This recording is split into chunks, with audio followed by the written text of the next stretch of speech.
Good afternoon and welcome to Inside Sports Talk Radio on this Tuesday, September 29th. And joining me on the line right now is Mr. Keith De Silva, who is the president of the Bermuda Field Hockey Federation.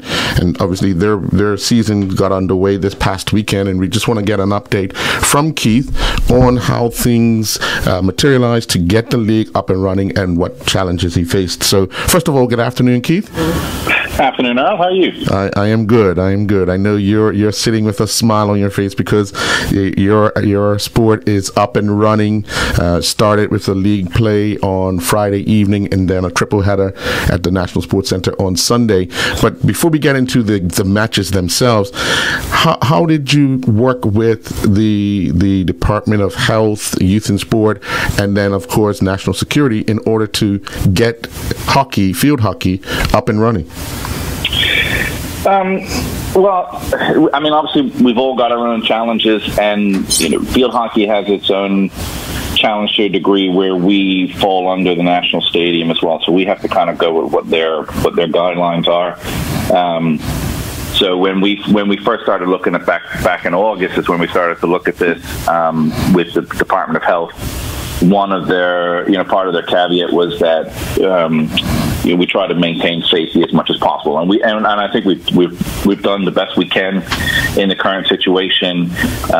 We take temperatures as people come onto the field as well as onto the concourse. We do a lot of contact tracing, recording, so we have people's names and numbers in the off chance that something was to happen.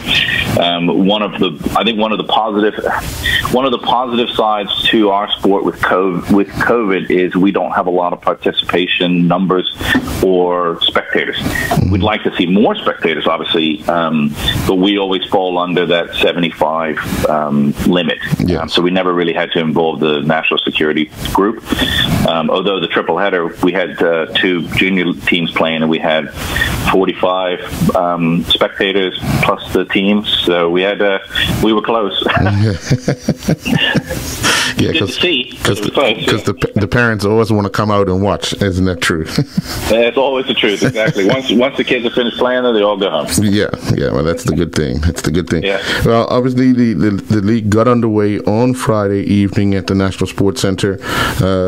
Bit of a slow start, but it was good to see the teams out on the field and putting in the effort, which I know it's been a while since they've been in that type of environment. I know you've had some warm-up matches amongst people that want to drop in, but to be in a competition, it changes that mindset and that ability to. I know it's a practice match, so I don't have to chase back. But when it actually really counts, a lot of things change. But what was the feedback you got from the players, especially the first night of action? Oh, the first night was good.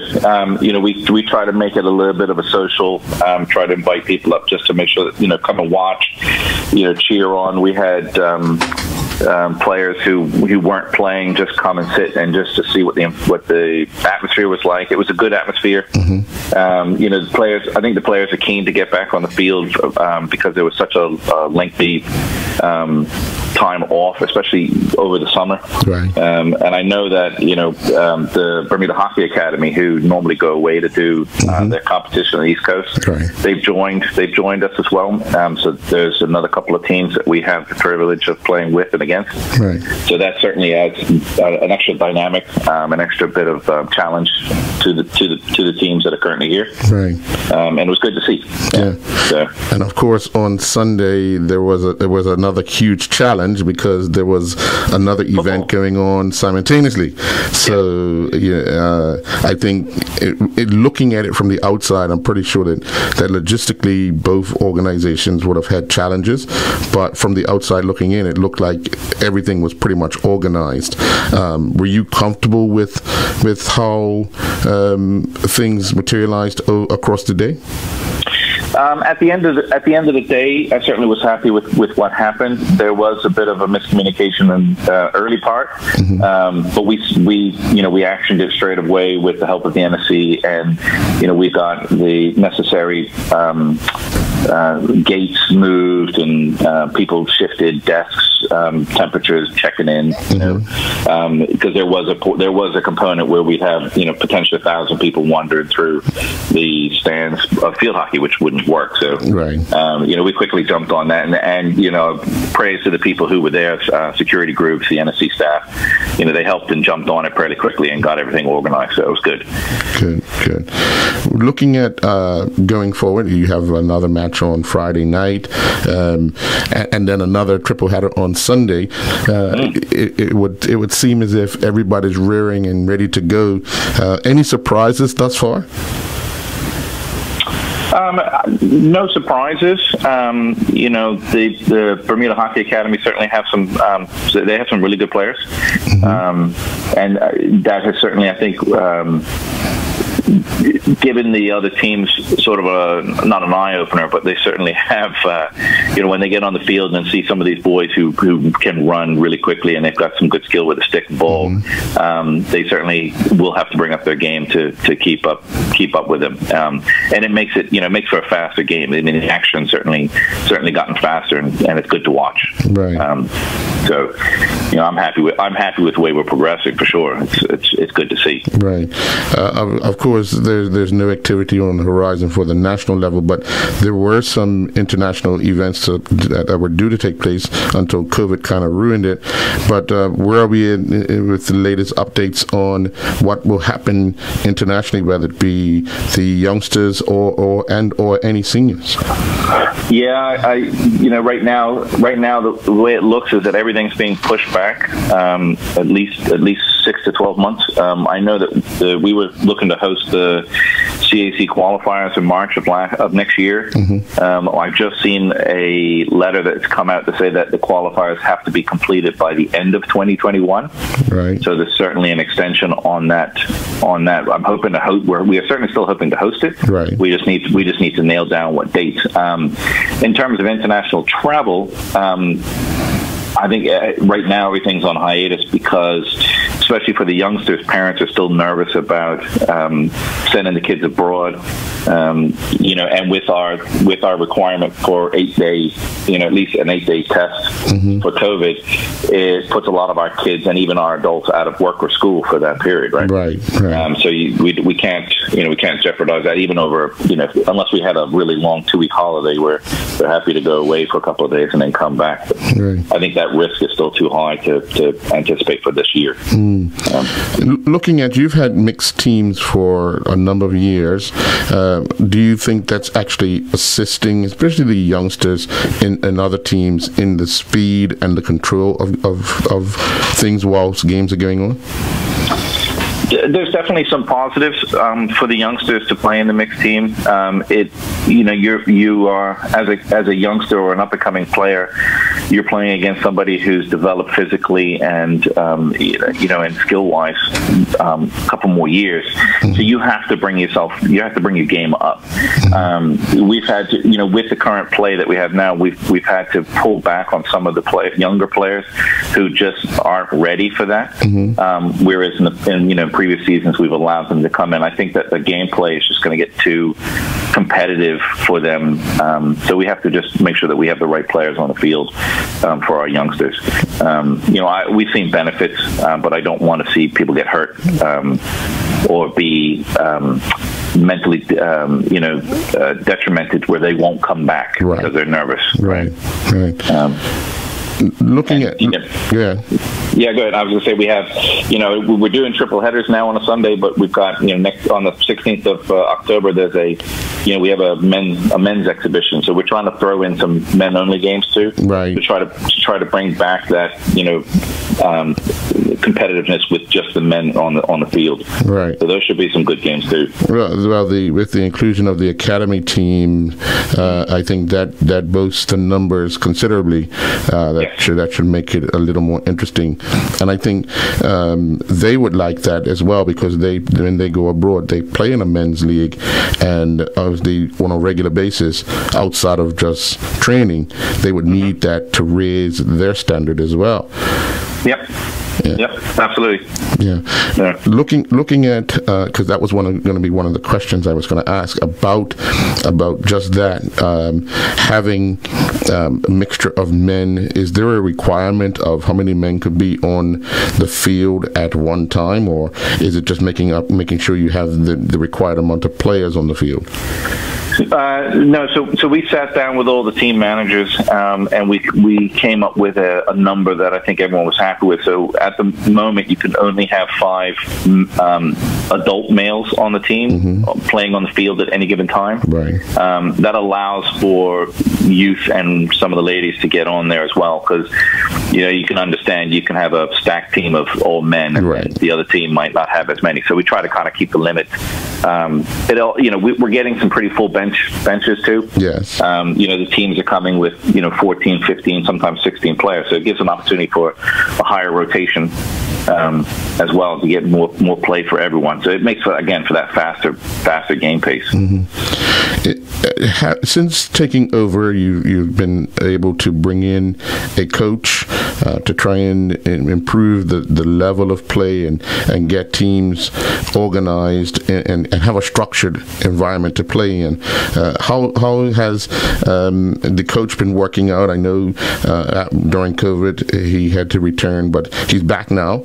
And then how are things looking and progressing from that long layoff? So he came in March, and I think he left in April. So that was real short. It was real short and sweet. But he came back early August. And we started getting a little settled in, and he's restarted the advanced program for our juniors. So we have 15 girls right now doing an advanced program, which includes a goalkeeper. So we have a full team there who are doing the additional training per week to try to get into that national level state of mind. He's working on a women's team right now as well as a men's team. To try to give us that capacity where we've been missing in the past. Right.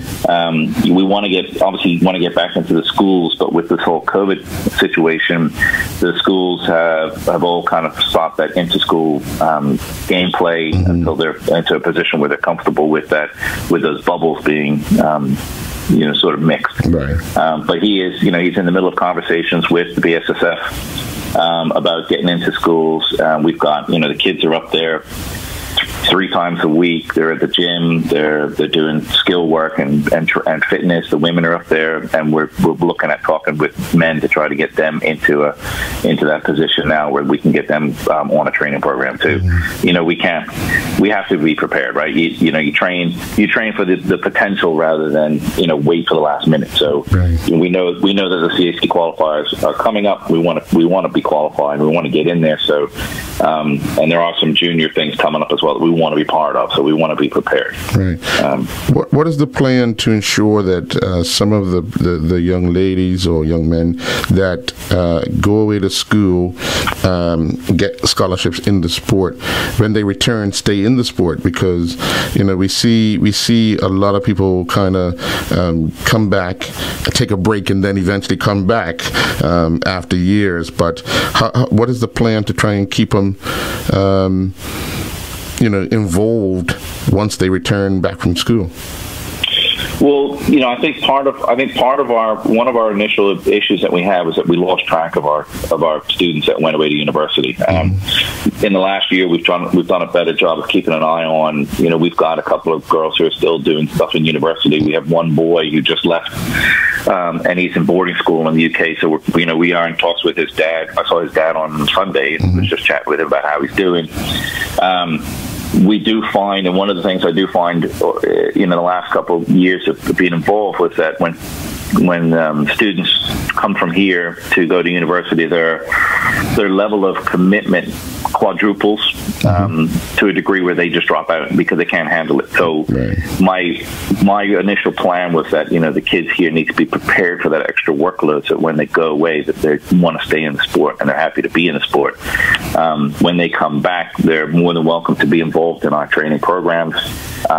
We keep an eye on our Bermudians for when we need to go to international games. We want to pull them in. Part of the coach's remit is to ensure that he keeps track with the coaches overseas. To talk about the development, make sure that they're still training, any injuries, that sort of thing. So we are going to make an effort to do better keeping track of our future players. Oh, okay.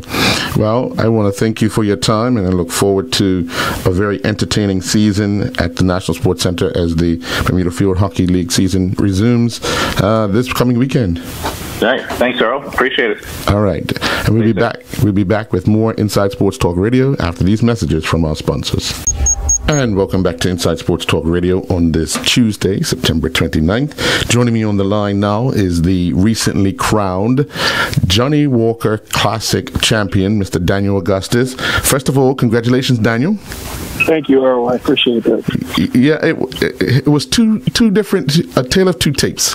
On a Saturday, a bit of breeze on the number one on that side, kind of no breeze. Then you got down into the valleys, but then you had another breeze, and then Sunday was a different challenge of breeze. Take us through that first day, because kind of everybody kind of struggled on that first hill.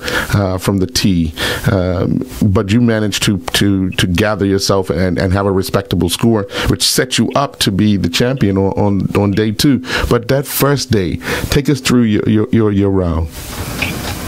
Man, the first day, well, whenever the wind's blowing anywhere out of the south, it makes the first hill a little bit more difficult because the entire hill slopes from right to left. Mm-hmm. And with the wind pushing in that same direction, with most people hitting the draw, it just makes it a little bit tighter, because then you have to aim closer to trouble, and you have to try and not turn it too much to put it in the trees on the left. So it's a tight opening tee shot, and there's not much room for arrows, so it just makes it difficult. Mm-hmm. I personally prefer the wind to be in the opposite direction as well. It's not my favorite wind direction on this hill. Any other wind direction, I'm good. But if the wind is just pushing to the left, man, I'm not a fan. Right. I'll leave it at that. Well, you weren't the only one, because there was a lot, especially whenever the group got up on the tee box, I'm pretty sure the person that was hitting third said, "Thank God I ain't got to go first. I got to have a chance to see what's going to happen." And it's almost like you could see the relief on their face, but then when it became their turn, if they didn't see anything different, they're like, "Oh man," but the wind's picking up, and that plays a lot in teeing off from anywhere, doesn't it? Yeah, I mean, again, it depends on the golf course, the situation, but because this first hill, it's out of bounds right and then trees left, it's like I have to hit a perfect shot, a way open tee shot. Usually you have somewhere you can bail out a bit. Right. And on this hill, the first hill, you don't have a bailout area. Right. The bailout is miss it straight. Like, like if you miss it straight, that's easier said than done. Right. So after your first 9, what are you telling yourself for that second round of 9 to kind of finish the day in a good position? So the first round, I made the turn at 1 under, and I actually put a ball out on my first tee shot on 10. Right. Again, had to aim in trouble, didn't come back, ended up hitting out of bounds. Mm-hmm. I told myself, well, let's just hit one and play, and then try and jumpstart my run, or just get something going, because at that point, to be 1 under, it's like not a bad run, but it's still not good. Mm-hmm. And I was looking for something better. I had been playing well in the States, so I was just telling myself after that ball went out, okay, let's just settle yourself and try and get the ball on the green, give yourself a putt for birdie, get some sort of stability back again. Mm. And I hit the green on the 11th hole, and I actually 3-putted it. And then I was like, oh, well, there goes that three. There goes that jump start. There goes that jump start. But I actually ended up eagling the 14th hole, the par 5. Right. And that got me back to even par. And I was just trying to get in, because my game didn't feel weak, but it was just one of the type of rounds where the ball just wasn't dropping. Mm-hmm. So I was doing my best to try and get the ball in the hill as quick as possible, and just, like, again, get on the green, 2-putt. If I make a putt, great, then, I may get to 1 under, and then actually boogie the last hill. So it's like 1 over, okay, not bad. Again, not good either. Right. It's not. You didn't shoot yourself out of the tournament. Right. Looking at how things had materialized, Mark Phillips had shot a 4 under the first day. Trying to make sure that scores were relatively within reach of the leaderboard of sorts. Do you worry when you're not that close to anybody going into a second and final round? I wouldn't say I'm not worried, because when you're playing for your livelihood, this is what I do for a full-time living now. That is, as much as we say that we try to leave that in the trunk of the car, or leave that at home, it's still in the back of your mind. So, like, for me, I was trying my best to say again, if I play well, which I have been, I can post a score and possibly, do something. And then I actually boogied the first hill, the second round. But still, I was like, you know what? It's okay. I'm not playing bad. I'm just making 1 or 2 bad swings here and there. Right. And the next year, again, I just started hitting greens again. I was like, okay, get on the green. If you make a putt, great. If you don't, that's a par. Right. And let's just try and get something going. And I did actually get it going after that. I parred 11 from about 15 feet. Same thing on 3. Then I birdied 4 and eagled 5. And I had no idea where I stood at that point. Right. But apparently once Mark got to 5, after the first hole, the second day, I was 7 shots behind, actually, because Mark birdied it. And then I found out that I was like 1 shot behind or 1 shot ahead by the time I got to 5. And I had no clue. I was just saying to myself, let's just, how good you can play, man. Right. Just get something going and stay there and stay confident and continue to believe in yourself. The fact that you've had a round already in the day on the course, and you're into day 2, you feel that much more comfortable trying to hit the marks in which you're trying to hit, because I know a lot of people judge a golf course when you go around the second time, and of course with Ocean View, you complete a round by going around twice. So you're on your third go around. I mean, your third go around, and you're just trying to make sure that if you end up in the spots you want to end up, you can actually do some damage to the golf course. Yeah. So, I mean, you pretty much hit the nail in the head. But if I'm hitting my spots, hitting my targets, I'm going to give myself chances. I had started hitting some shots out on the course a few days prior to, and I try to play at least 18 out there every day, because it takes time to adjust to Bermuda. More than people realize, Bermuda, the conditions are completely different than anywhere else in the world. Bermuda's conditions are very unique because of how undulating the golf courses are, on top of it being a sea breeze, which is a little bit stronger. So I had played Wednesday, Thursday, Friday. And Wednesday I played well, Thursday I played well, Friday I played well. I wasn't trying to put any pressure on myself on Saturday, but I was like, man, you got to do something this weekend. Because I had shot like 5 under Wednesday, 6 under Thursday, and then 6 under Friday. Right. I was like, this is just a matter of time. Right. You're going to shoot a good round in this tournament, at least 1. I was hoping for 2, but at least shoot 1. And it was just like, I guess you could say it was like settling in. Right. And it was just like, okay, I know what it's going to do here now. Yeah. Bam, bam. I know what this putt's going to do. Right. Bam. So it was. It took a little bit of time. On the 18th tee, did you know what position you was in there? I had no clue. Again, I didn't know until I made the putt on 18. I was just like, I'm going to finish strong, because I actually had just missed like a 5-footer from the hole before. And I was telling myself when I was walking up to the putt, I was like, you're going to hit a solid putt here, and it's going to drop, because you have been playing well. You have been putting well. I know not every putt has dropped, but this one's going in. I'm not going to leave this one short either. And, you know, I drained the 35-footer. Right. And Damien gives congrats. So I'm like, for what? I had no clue that I had won. Right. I was just out there playing in my own little zone, which is a great place to be. Right. The good thing about that final hole, the 9, the 18 at Ocean View, there's always a bit of a cheering section of sorts, that guys that understand the game. A lot of them attempt to play and at times play well, but they're very knowledgeable about the game and everything. But coming up to that and hearing regular voices, that's the one thing that must always kind of make you feel like, okay, I'm home. Yes and no. It could be like Showtime at the Apollo. Oh, they let you know when you do something. oh yes.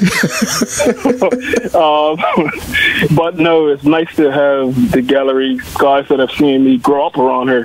This is where I learned how to play golf. It was nice to hear them cheering, because normally it's like, come on, Augustus, you could do better. You know, it's a bit galvanizing, I guess you could say. Yes. So for them to be like cheering and saying, yeah, Gussie, it was like, oh man, finally. Another challenge, because I know even talking to some of the guys who are pros, who have been playing on the Pro Tour here a few times this year when they got up and running, and then speaking to them either prior to their tee off on Saturday or after their round on Saturday or midway through on Sunday, they were like, hey, these are nerves, man. It's a lot of people watching. It's you know, it's a different atmosphere for some of them, because although they're earned their pro card, it's one of the first times that they've been around where so many people have been curious to see, especially a tee off. And of course, everybody has their own little cheering section. So if you're with that group, man, oh man, it could be added pressure. It is added pressure. There's no sanity added pressure. Bermuda's the crowds in Bermuda are tough, but it makes us tougher. Right. Because when I go to the States, like, I played in front of thousands of people, and I was like, man, this ain't nothing. You only like Bermuda. But I get a decent shot. Bermuda, if it ain't 5 feet, man, they're like, come on, you can do better. Yeah. So it builds a bit of toughness. Right.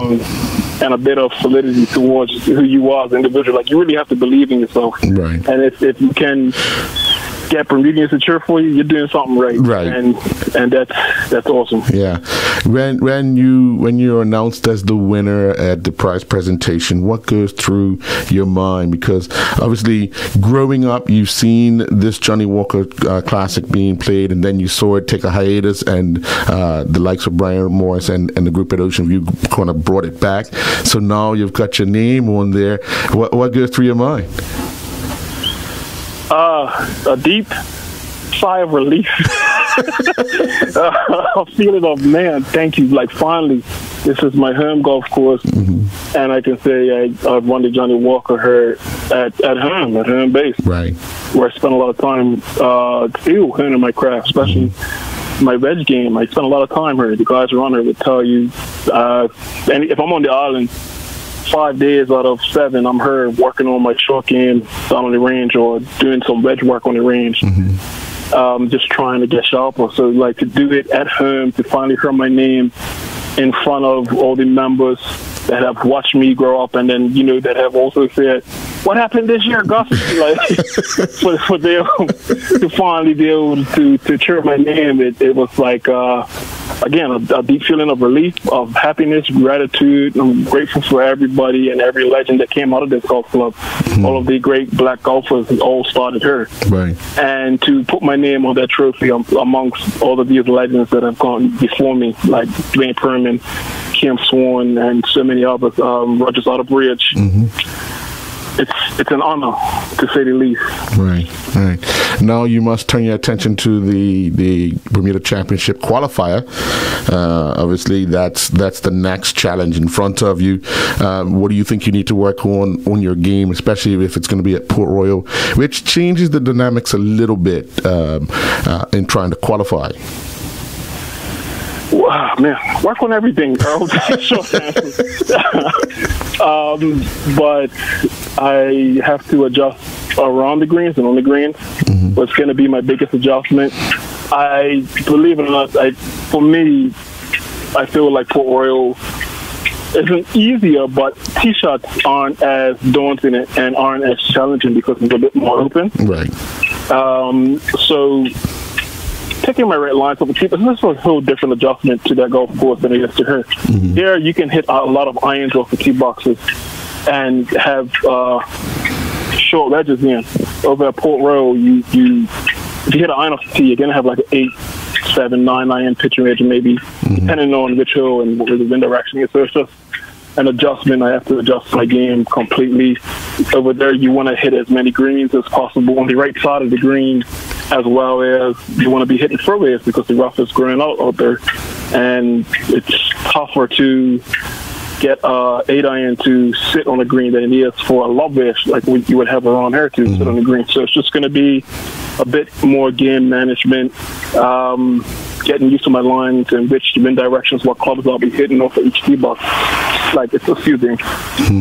What would you say? I know everybody that comes in, and all the television casts and all the foreign people that come in talk about the number 16, but as a golfer, which hole would you say is the one you love to play at Port Royal? My favorite hole at Port Royal, maybe number 7. I've eagled it a lot of times, just based off of confidence alone. Right. That's one of my favorite holes to play there. Right. But the funny part about number 7 is so many things can go right and so many things can go wrong. More things go right for me, so I just want to focus on Okay, all right. I'll leave you with that. But yeah, I would say number 7 is my favorite hill. Yeah, yeah. And that view from the green is perfect. Oh yes. Are you into the weather prior to the start of a tournament? Yes and no. I really hope it blows. More than anything, I hope the wind blows high. That eliminates a lot of people out of golf tournaments. Okay. So whenever the wind's up, it's more of a grind. You can see who really hits the ball solid and who can putt and chip. It becomes more difficult, and because after number 6 green, that course is totally exposed. Right. It makes it more difficult, and the more difficult it is, I like my chances more. Now, last year you were involved in the championship. Unfortunately, didn't make the cut. But being in that environment and at home, how special was that for you? I don't know if you remember, but I was actually like 3 under through 7. I remember. And I was like, man, this is going pretty good. But I always felt like that's where I belong. My goal was to play on the PGA Tour, to be a member of the PGA Tour, and to win on the PGA Tour. So I didn't feel out of place. It did feel magical. It felt like, okay, this is where I belong. I learned a few more things about myself, though, and about my equipment that I wouldn't have learned if I hadn't played in that event. Right. So for me, it was just like, okay, this is what I need to work on. This is where I need to get better. Yes, I am. I wouldn't say comfortable, but I felt like this is where I should be playing. To do it at home for my first event ever, and to make some birds in front of locals again, it was like, man, this is amazing. This is great. Right. But it didn't feel as if it was something that I shouldn't have been doing, if that makes sense. Right. Well, golf's your life, so if you block everything out around you, it's just you and the ball and the golf course. Yeah. And that's key for this game. All right. Well, I want to wish you, first of all, I want to congratulate you again on being the 2020 Johnny Walker Classic champion, and wish you all the best in the qualifiers for the Bermuda Championship in a few weeks' time, and hopefully you're in that group again to make your second appearance at the Bermuda Championship right here in Bermuda at the Port Royal Golf Course. Thank you, Earl. I'm going to do everything I can. Okay, alrighty. Well, folks, we'll be back with more Inside Sports Talk Radio after these messages from our sponsors. And welcome back to Inside Sports Talk Radio. Joining me on this on the line now is the Bermuda Championship Director, Sean Sovico. Obviously, yesterday there was an announcement of tickets going on sale. The PGA announcing that this will be the first PGA event since COVID that will allow spectators in. Very interesting. We knew about the $1 million increase. We knew about the increase of numbers of players, but the new ones that were introduced yesterday, Sean, really kind of whet the appetite, because there's always that question of, will people be able to watch in person? But giving that news yesterday, how does that make you feel, and you and your team? Well, we're obviously first and foremost very excited, Earl, but also it's a big responsibility. I mean, we have both the Bermuda government and communities think about, as well as the PGA Tour. I mean, everybody's going to be paying close attention to how we go about making this work this year. So it's going to just put a little bit more on us in order to make sure that we do this, we do it right, and everybody remains safe. Yes, definitely. We want to go back because we want to reiterate the tickets went on sale yesterday, and the question I had yesterday was how many tickets will be allotted how many tickets would be allotted if there's going to be some discussion on ticket sales, and you indicated, I just want you to reiterate what the procedure is as today, and then you're working on obviously more in the future. First, I loved your question, because we'd had so many internal conversations I didn't even contemplate the question coming, but I guess I should have. But in any case, we have commissioned the national security as well as the health officials here to allow us to have 500 spectators on a given day. We have been given, I guess, a sense that will happen. We have provided them with all of our information and our application to them, and we have provisional approval for that number. We have approval to host fans. So we believe that the number is going to be around 500. We have no other reason to think otherwise. And you also said, well, what if you have more than that sell over the course of the next 24 hours? And it's a great question, because we had to meet with national security today to discuss it again, because the Saturday and Sunday tickets are going extremely fast. Right. As I guess you would have contemplated. Yeah. Our numbers on Thursday and Friday aren't bad either, but the Saturday and Sunday tickets are flying pretty good. Everybody wants the championship days. Yeah, and I think that's going to be good. I think to get to 500 tickets, it puts us in a position where not only are we sold out, but at the same time we can spend the next month really just planning instead of working on sales. And in that planning, we're going to be planning around how do we make sure that everybody who comes out has a heck of an experience. Right.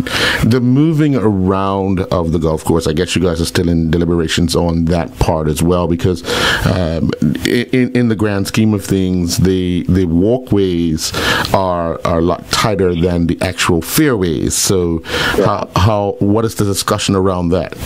Well, it's a great point that you brought up. I think one of the things that we needed to do is really identify areas where people can stand or sit that will be socially distant from the next station, if you will. So I think what you're going to see out there is either marked with chairs or marked with ribbons on the rope line are going to be areas where people can go, and if somebody's there, then they have to go on to the next point. Our main focus is going to be around that area for those golfers who come out and understand that golf course. I mean, basically between holes number 10 and holes number 9 are the back part of our golf course, is where most people congregate. So I think when you come out there, you'll see a really well laid out plan. If you look for the chairs, you look for the ribbons, you're going to see an opportunity to sit somewhere that you're socially distant, see a lot of golf, and feel safe. And obviously the increase of television time actually is more intriguing as well, because I'm pretty sure there's golfers that either did not sign up last year or missed signing up last year would have watched and been in awe of what they would have seen about the golf course and all. And obviously the players that went back and were involved in other PGA PGA events after that would have been talking about the course itself. So obviously upping the number to 132, which is a whole 3 other sets of golfers on day one, kind of adds a little bit more of a challenge to it, doesn't it? Well, it certainly does. I mean, it takes a little longer to get people around, obviously, and that when you're talking about trying to put in more golf with no more daylight, it makes it a little tight. And the more players out there, then obviously the more that you have to deal with the just the distraction of who is playing with who and how do you keep the players safe at the same time and watch how the galleries are going to flow. And that's going to be the most interesting thing. I'm glad we have, Thursday, which has a tendency to be the lighter day, because it'll allow us to watch a little bit how the galleries flow and make the necessary changes over the weekend if that's required. Right. And again, looking at that, what you already indicated, the 9, the 10, the 18 would always be creating a problem because that's where the masses sit. And I can almost guarantee at 3 o'clock on Sunday, people will be looking for their spots. They wouldn't even worry about anything else. They're going to be looking for a spot in and around that hole, because that's where the finish is and that's where the presentation is. So it offers another kind of obstacle in the way to ensure that things are. Well, I'm not too concerned about the golfers themselves, because they're being through this. It's the knowledge in which the spectators must understand. This is going to be seen worldwide, and we have to be seen to be doing all the right things, if not attempting to do the right things. Oh, yeah, and the optics is everything right now. I mean, we're going to have to make sure that we're policing this the best we can. And when I say policing it, I think it's human-to-human contact, where you're asking people to do the right thing. And not enough police in the world or security in the world is going to take care of this issue. It's being courteous to your common man and making sure that you follow and abide by the rules that have been set out. And as they aren't, we're going to have to deal with that. One thing I will say is that I find that there is a healthy fear of what has transpired here in the world in Bermuda, and I believe that for the most part we will see people that are understanding of what we're trying to accomplish. So we're banking on that. Right. Can we see the similar layout of the golf course where you had a grandstand set up down at the 16th hole, and grandstands up by the 9 and the 18? Again this year, or will we be scaling back somewhat, or having more of those type of things around the rest of the golf course? Yeah, so we've tried to look at the numbers, but realistically, as you know, it takes money to build those structures, and we knew a good little while ago that we weren't going to be able to imitate exactly what we did last year. We have a hospitality area called the Longtail Club, which will be up at the 18th hole, and it will be more in the vein of what you see when you visit rugby. It will be actually, all open air. It will not be elevated up in the air. But however, the way we design it, we do believe that it's going to be a really first-class experience. We have very limited tickets available for that. That too has been a lot of phone calls this last 24 hours, which is exciting. But on 16, we're really going to focus on chairs and social distancing stations for spectators to be able to view. We will not have any grandstands there. Same with 18. We're really going to be focused on how do we get enough spectators around there, but do it in a manner that makes sense. And we understand that particularly that last group coming in, that's a tough time. And optically, it may be somewhat of an impossibility to do it perfectly, but we're going to give it a shot. Okay. Now, looking at obviously the golfers, yesterday I also asked you about the deadline for players coming in and indicating that they're going to be tested before they come. They get another test when here, but they're all going to be staying in what you consider the bubble. Yes. So the bubble is something that they've had to live with for the last 15 weeks, really, anyway. So they're pretty accustomed to it. But the idea is that, when they come, they're going to have to be relatively protected. Our host hotel is the Hamilton Princess. They'll be shuttled via ferry, which will be set just for them and their caddies to get them to the golf course in a manner that nobody else is going to be taking. And then at the golf course, once they're there, really the clubhouse area is confined for the players, and that'll keep them independently, separate from too much of the gallery before they step onto the golf course. Right. And then once they're on the golf course, hopefully most of them stay inside the rope lines. For those times that they get outside the rope lines, that's when we have to be on our toes, and we have marshals and other people who are going to help us really take care of that, So we like our plan, or I'd say that we really do like our plan. The players are well aware of our testing protocols and what all needs to be done. From their perspective, we are starting to see the pickup of players. We're very excited about that. We're going to be making some announcements to some of the top 50 players who have joined us. So those are players that we wouldn't have otherwise had this year. Right. Plus some of the players, and this is what I think I told you last year, and we'll continue to really focus on, which is who are the players in the 50 to 100 range, because that's where our bread and butter is going to be for the future.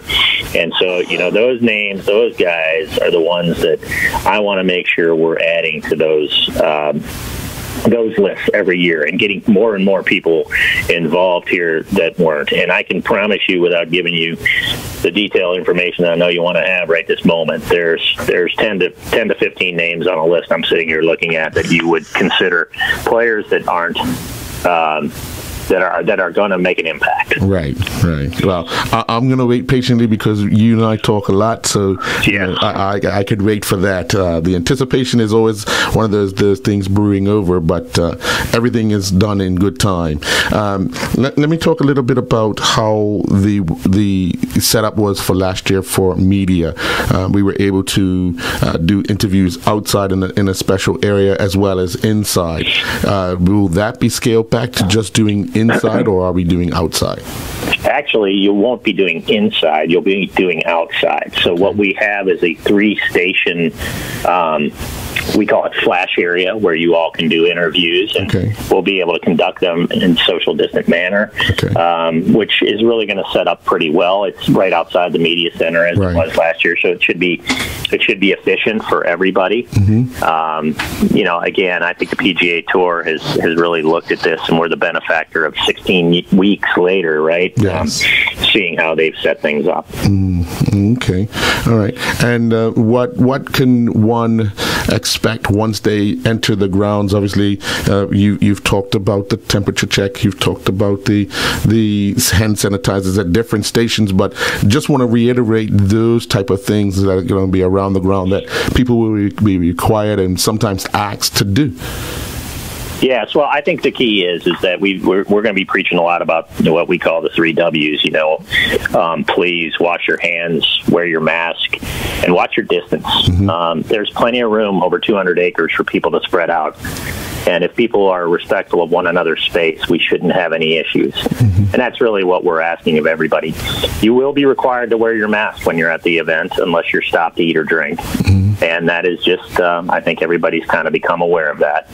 And we optically need people to abide by that, because we don't want TV to show Bermuda and all of a sudden you got 50 people not wearing their masks. So we will be making sure that everybody who attends the event understands that that's part of the regulations, and it's unfortunate we're all having to go through that this year, but it's extremely important because in this particular case, Bermuda is setting precedent for the rest of the world to be able to get back to fans attending golf tournaments. Yeah. What about the PGA Tour's gift shop that was available last year? And I think a lot of people kind of enjoyed going in and getting the latest stuff that's available. Will that be available again this year? Oh, absolutely. Absolutely. And it'll be right near number 18. So everybody will have their chance to pick up the latest merchandising. The team at Port Royal is set ready to go. They've done a nice job of that. I think if you go into their own pro shop, the improvements have been made, and I think it looks really, really good. Yeah. Looking at the golf course yesterday, I knew this guy's doing an amazing job. We had back-to-back hurricanes come by and pay us a visit. As we did last year, we had a little one come by and pay us a visit.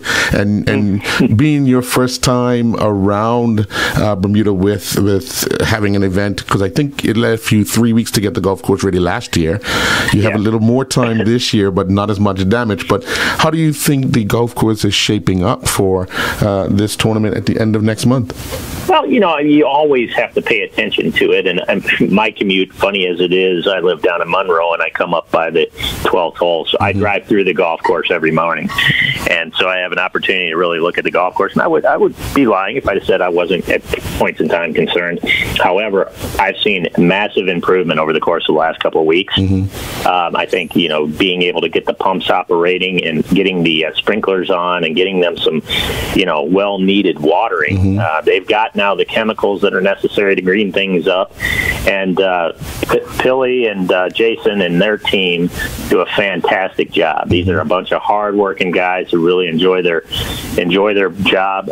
When given the right support, they do a great job. Right. And I must say that yesterday, as I was making my way up to the press conference, I saw sprinklers on 2 sets of holes, and then when I was leaving, they were on 2 other sets. So, you're right. They have now been given the water that's needed. As we know, after hurricanes, everything dries up because it's so much salt in the air, and the tips of the grass tend to go brown.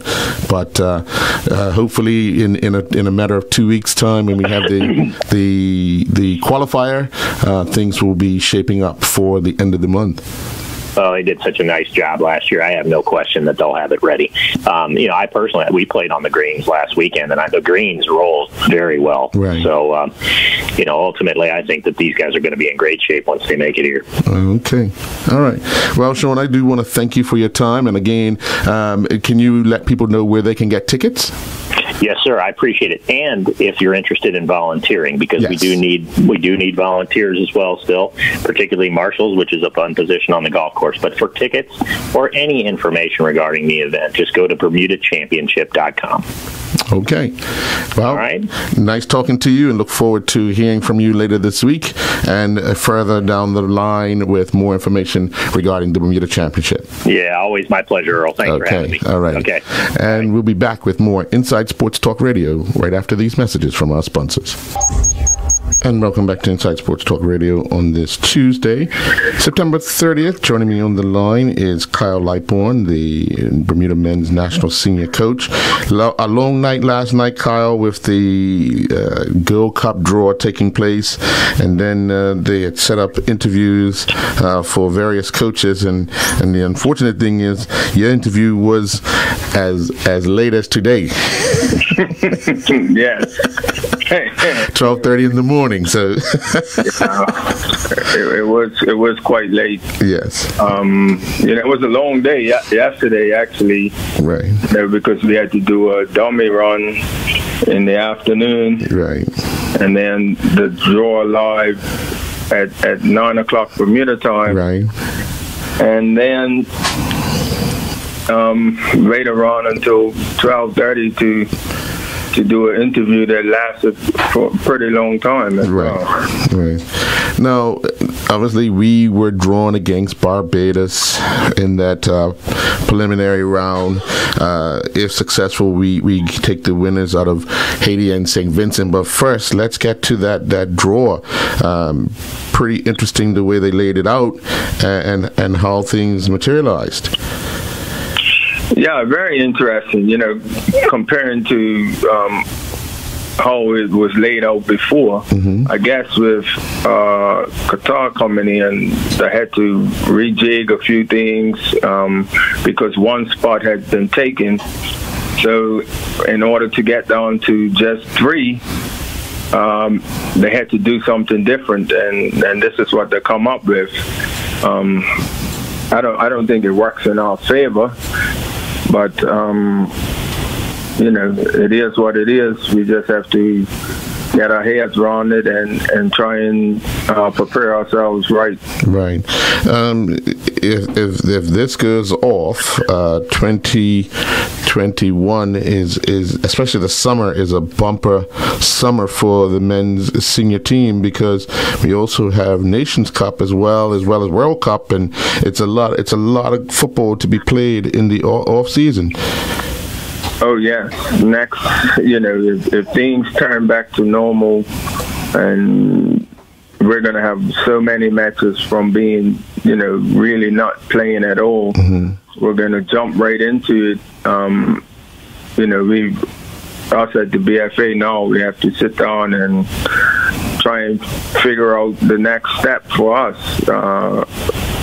because so many things have changed because of COVID. Right. As far as the international players, for instance, someone that's in Europe coming to the United States, it's a 14-day quarantine. I mean, at this present time, so it's so many things that is not in our favor at this present moment. But so the local players have to be prepared and have to be ready to step in.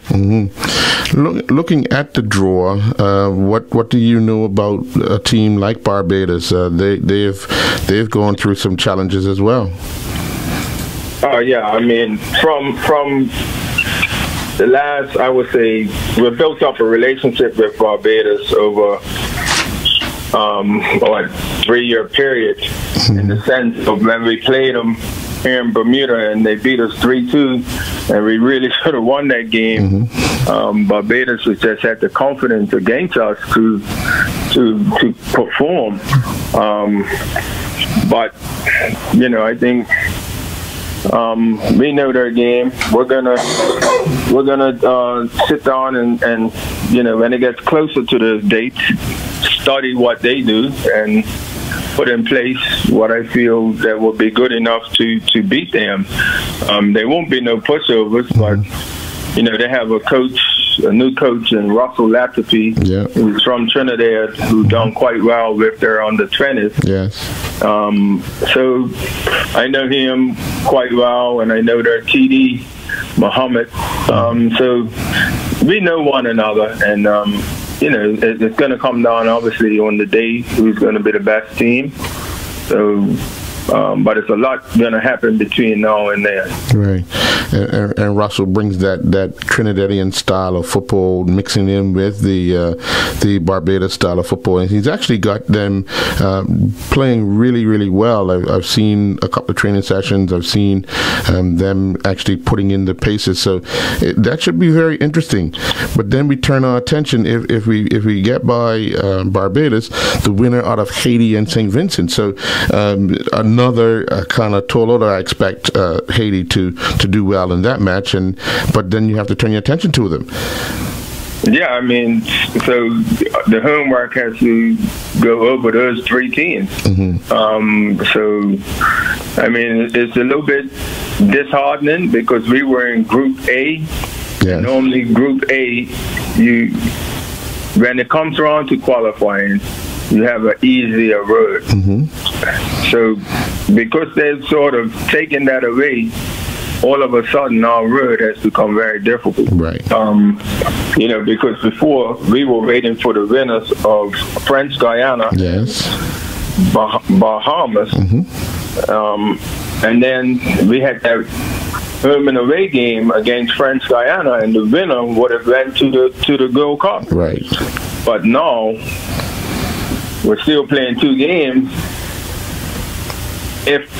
If you're successful after your first game, you get the second game. Right. So it's do or die situation against a different nation. Yeah, it's kind of right back to where we were maybe 10 years ago, because you had that one and done situation which they were trying to get away from. But obviously COVID has made some changes. But looking at how it is laid out this time around, it kind of puts us in a rough and tough position.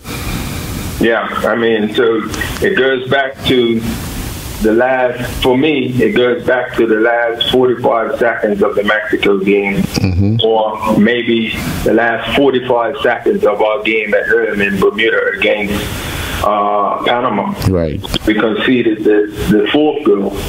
or I think it was the fourth goal. Yeah. Okay.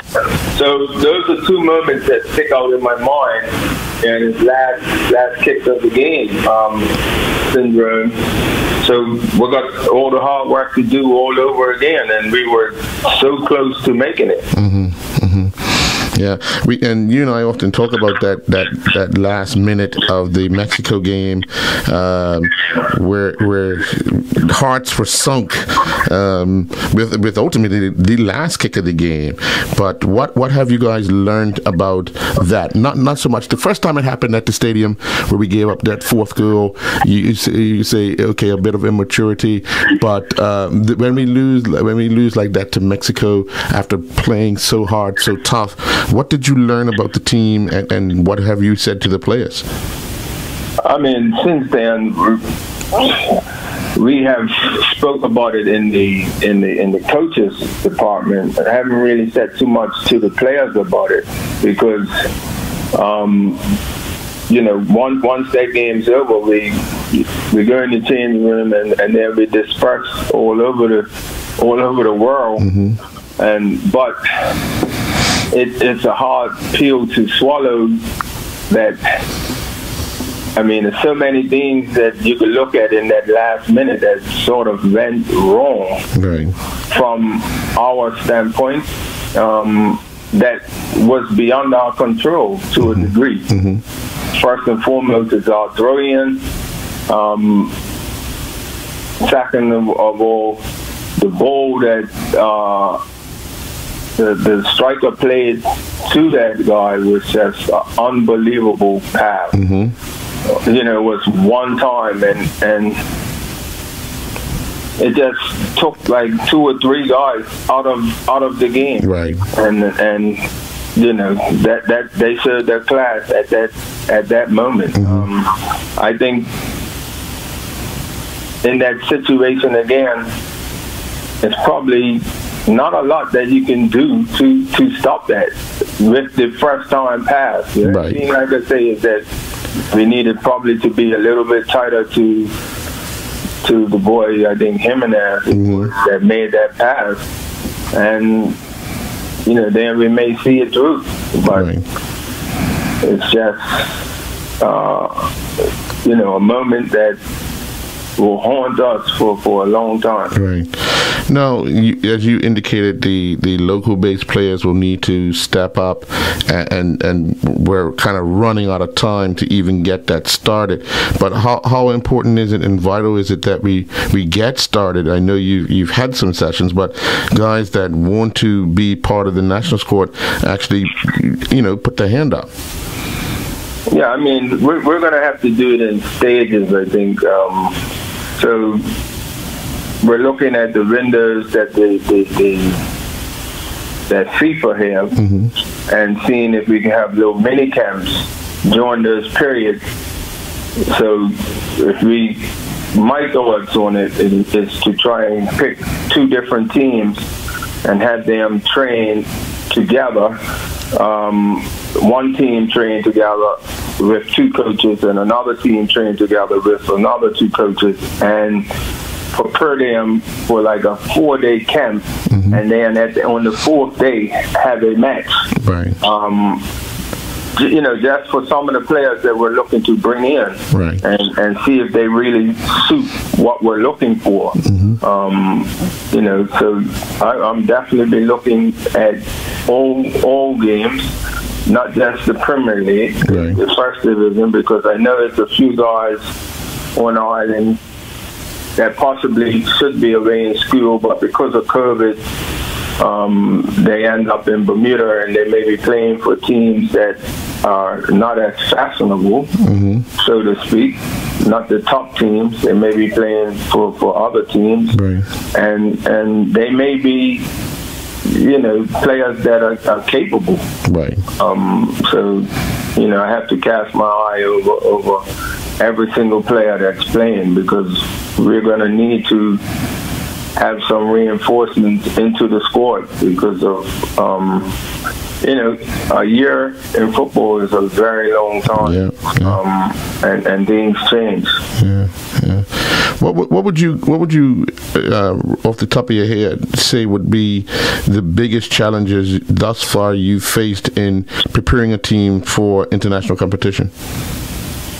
Well, when it comes to the senior team, the challenges have become a little bit easier as far as preparing the team, because the Gold Cup, we had enough weeks prior to the tournament that we had our hands on the players, so we knew what they were eating. We knew all their habits. But I know leading up for next summer, it's probably going to be a total different way of probably doing things. So we may not have the time to prepare the team the way we prepared it for the Gold Cup. So I think that's why I'm saying we may have to do it in stages, right, because international football is not week in, week out. Right. So it's a chance of getting our hands on the players during those international windows and doing something very positive with that situation. Right. Which often opens itself up to us being able to get those players and doing something, as you indicated, something unique to Bermuda, but not unique to anywhere else, because I'm pretty sure the way other countries are set up, they have players that could come in from or drive in, where our players have to fly in and meet all the requirements, because the COVID restrictions are that much more stringent in Bermuda. Yeah, definitely. I mean, over the years, we always had that opportunity. I mean, 20 years ago, that we can call a training session in Bermuda on the day and have guys training, because everybody was local based and it's not that far to travel. But with the way things are now, like you said, we have players all over the world. Sorry, and we have to plan way in advance to get these players. Yeah. Well, we look forward to how things materialize over the next few months regarding preparation for Barbados in the Gold Cup and obviously World Cup qualifiers and all that. Those dates are yet to be confirmed, and the venues are yet to be confirmed as well, because that will play a major part in it as well, don't you think? Oh yes, where the venues. I'm thinking, because our path would end up being in Group B, I think it is. Yeah. So wherever the United States get drawn, and that's normally over in the over near California area. So going off of the draws previously, like that always tends to be the area where they tend to go. So we may have some traveling to do if we make it that far. Right. Well, not only if we make it that far, to play those two matches, that's where it's going to be played, in one of the stadiums. Right. That's what I'm reading, that it will be. Right. That's like what I wasn't sure. I was reading it, but I wasn't sure if that's how they would map it out as well. Yeah, so I think they will take all the knockout matches and put them in venues, because you're gonna. The winner of that qualifies too will be playing a Gold Cup match like 3 days or 4 days after the qualification. After the qualifier, so you need to be there. Right.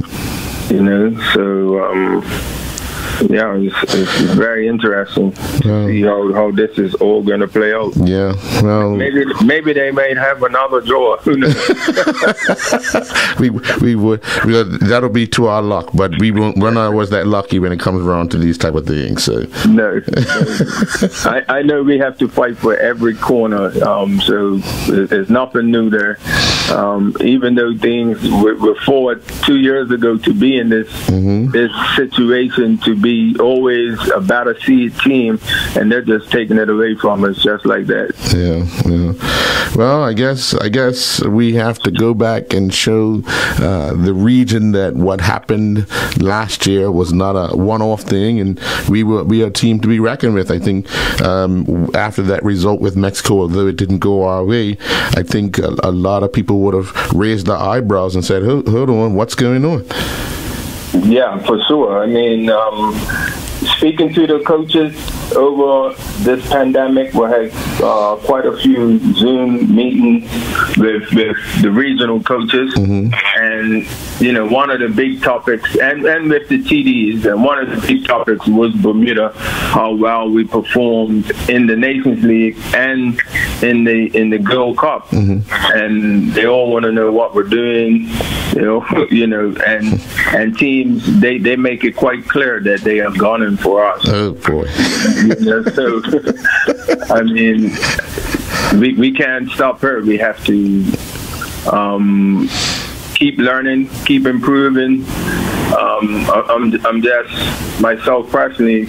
I normally go to see the doctor. I call my good friend at Aston Villa the doctor. Right. To see the new trends in football, how they're happening, but not being able to really go over there. I mean, I can go to England, but I won't be able to go to the training facility because of COVID. So, that's sort of disappointing within itself, because, I do learn a lot when I'm over there, and to see the different ways of teams playing and what objectives that they're looking for. So that's very interesting. That's something that I'm going to miss. But watching it on TV, trying to take as much as I can out of how different teams play and how they approach the match. And I'll be geared up and ready to go. Right. And we have our style of how we play, and I think our players enjoy it. Right. But they know that it takes a lot of hard work to perform the roles that are asked of them. Right. So, they need to get themselves together, and it's a long way away, but before we know it, it will be here. Yeah. How encouraging is it that we have so many players playing over in the UK, even if it's at the non-league or League 6 or whatever? They're still playing in an environment where it requires a little more commitment. Yes, I mean, I think the biggest thing that we find is the fitness levels. That to me is one of the most important things for us in Bermuda. I generally think that a lot of our players are not fit enough at local level. Right. And that's not a criticism. That's just where we are as a local league, because players are allowed to get away with what's in front of them, right, so to speak. So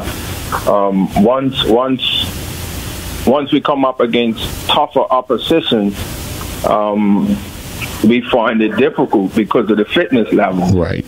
And now that we've experienced being at a higher level of the fitness is a lot easier for our players because they've been at that level.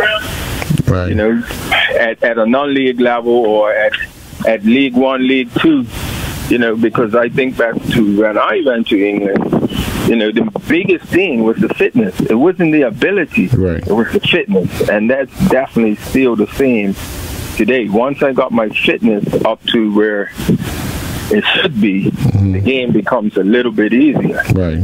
And players here need to push themselves to get to that fitness level, that's required to play at international level. Right. Right. Yeah, that's one of the biggest gaps right there for us as an amateur environment to a professional environment. Right. Right. It's not so much the ability. Your ability gets better when you're fitter. Right. And that was one of the big things for the Gold Cup. I knew every single player was at peak fitness, so they were able to get up and down the pitch. Right. And so when I say we have to get back to that, I have to know that every player can get up and down the pitch and cover the grass and that needs to be covered. Okay. Well, Kyle, I do want to thank you for your time, and we look forward to whenever those dates are announced, or like you said, maybe another draw Yeah. for the Girl Cup. So I want to say to you, good luck. You got your work cut out for you, but knowing that you have the country behind you and supporting and ensuring that the players do what they need to do to be ready as well. So we wish you all the best. Thank you very much. All right.